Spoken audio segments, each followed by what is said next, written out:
Bugungi videomizda testosteroni past, slab erkaklarning belgilari qanaqa bo'lishi haqida ma'lumot beramiz.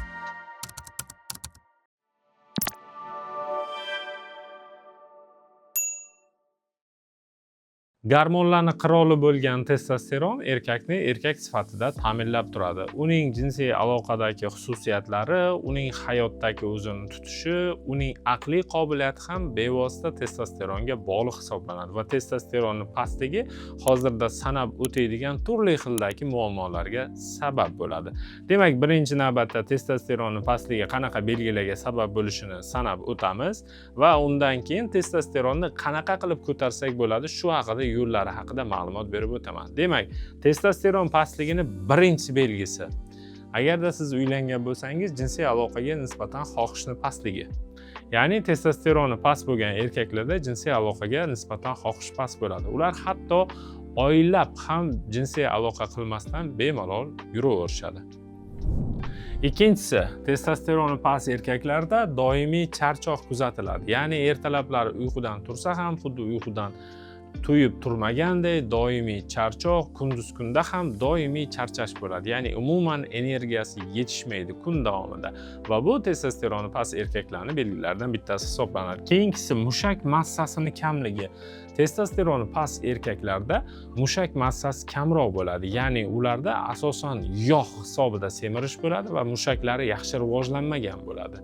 Va keyingi belgilardan bittasi qorin sohasida yog' yig'ilishi bo'ladi. Ya'ni testosteroni past yoki pasayayotgan erkaklarda qorin sohasida asta-sekin yog' yig'ila boshlaydi. Chunki testosteronning yana bitta xususiyatlaridan bittasi bu yog'ni parchalash hisoblanadi. Agarda testosteroni baland bo'lsa erkaklarda, ya'ni u semirib ketishga unchalik ham moyil bo'lmaydi va qorin sohasida turli xildagi yog'larning yig'ilishi, ko'krakning osilishi kabi belgilar kuzatilmaydi. Bundan tashqari testosteroni past erkaklarning kayfiyat masalasida ham muammo bo'ladi. Doimiy ravishda kayfiyat tushkun, asabiy, depressiyaga moyil holatdagi erkaklar bo'ladi. Chunki testosteron yuqoriligi bu erkak kishining kayfiyatini zo'r bo'lishini ta'minlab beradigan faktorlardan bittasi hisoblanadi. Keyingisi esa suyakning mo'rtligi. Suyakning mo'rtligi birdaniga kuzatilmaydi. Uzoq vaqt davomida agarda testosteron miqdori past bo'ladigan bo'lsa, asta-sekin erkak kishida suyak mo'rtlasha boshlaydi va odatiy jarohatlardan keyin ham u sinib ketishi mumkin. Keyingisi esa testosteronning pastligi bu erkak kishida bepushtlik holatiga olib kelishi mumkin. Sababi testosteron miqdorini yetarli darajada bo'lishi urug'larni hosil bo'lgandan so'ng ularning sifatli darajada bo'lishi uchun, ya'ni harakati yaxshi bo'lishi uchun juda ham zarur hisoblanadi. Agarda testosteroni past erkak bo'lsa va u farzand ko'rmayotgan bo'lsa, birinchi navbatda testosteron miqdorini tabiiy ravishda ko'tarilib, biz natijaga erishishimiz mumkin. Va eng oxirgisi esa, ya'ni bu qismiga genetikaga ham bog'liq bo'lishi mumkin. Tanadagi soqol tuklarning kamligi yoki juda ham sekin chiqishi. Masalan, normal holatda soqollar olingandan so'ng keyingi kuniga testosteroni baland erkaklarda o'sha tagidan qorayib soqol chiqishni boshlaydi. Testosteroni past erkaklarda esa tuklar olingandan so'ng hatto 4 kun, 5 kunda ham ularning o'sishi juda ham sekin bo'ladi va tanasidagi tuklar ham siyrak bo'ladi. Endi ayrim holatlarda tanada tuklar kamroq bo'lishi bu genetika bo'lishi ham mumkin, lekin ko'pincha holatda boyagidek testosteron miqdoriga bog'liq bo'ladi. Ana endi bizda savol tug'iladi, xo'p testosteron past ekan, ma'lumotni berdik. Ana endi uni qanaqa qilib ko'taramiz? Testosteronni ko'tarishning ikkita yo'li bor. Birinchisi tabiiy yo'li, ya'ni bu organizmdagi rezervdagi tabiiy testosteronni stimullash orqali amalga oshiriladi. Ikkinchisi esa bu sun'iy, ya'ni tayyor testosteron preparatlaridan foydalanadi. Endi qaysi usul kim uchun yaxshi va qaysi usulning qanaqa ustun va kamchiliklari mavjud? Keling, birinchi o'rinda tabiiy usuldan boshlaymiz. Tabiiy usul.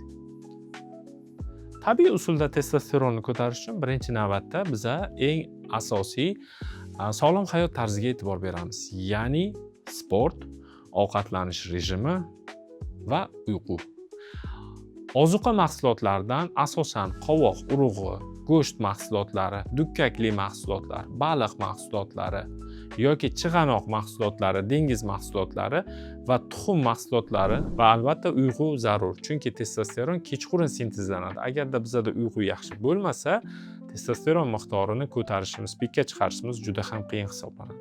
Endi tabiiy usulda testosteronni ko'tarish sekin bo'ladi, vaqt oladi. Birdaniga yaqqol klinikani yo'qolish kuzatilmaydi. Tabiiy usulda ko'tarilgan paytda ma'lum bir oy, 2 oy ichida asta-sekin ko'tariladi, lekin u stabil holatda qoladi. Rezultati, natijasi oddiyroq qilib aytsak, tez bo'lmaydi, sekin bo'ladi. Ya'ni yuqorida aytib o'tgan tabiiy vositalarga qo'shimcha ayrim dori vositalari borki, tuxumni stimulyatsiya qilib beradi va tuxumdan testosteron miqdorini ishlab chiqarilishini oshirib beradi. Afsuski bu dori vositalarini haqida ma'lumot bera olmaymiz, chunki bu dori vositalari retsept asosida beriladi va ularni tartibsiz ishlatilishi turli xildagi nojo'ya ta'sirlarga olib kelishi mumkin. Ya'ni tabiiy ishlab chiqarilishini oshirib beradigan dori vositalari mavjud.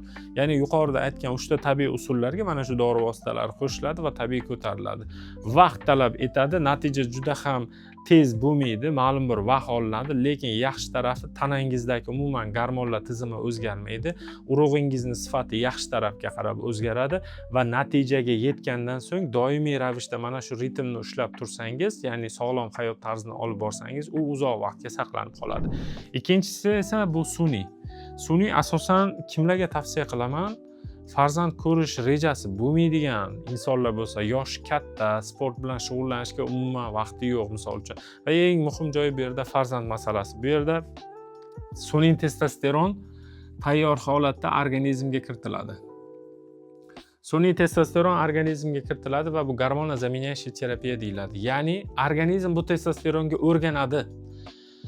1 oylik muddatda kiritiladigan turlari bor, 3 oylik har kuni gel sifatida kiritiladigan turlari bor. Doimiy ravishda bu testosteronni ishlatib yurishingizga to'g'ri keladi. Ya'ni organizm uchun kerak bo'ladi. Ma'lum bir vaqt davomida dam olib tursangiz ham bo'ladi yoki testosteron terapiyadan keyin posle kursoviy terapiya qilib shu vaziyatdan chiqib ketsa bo'ladi.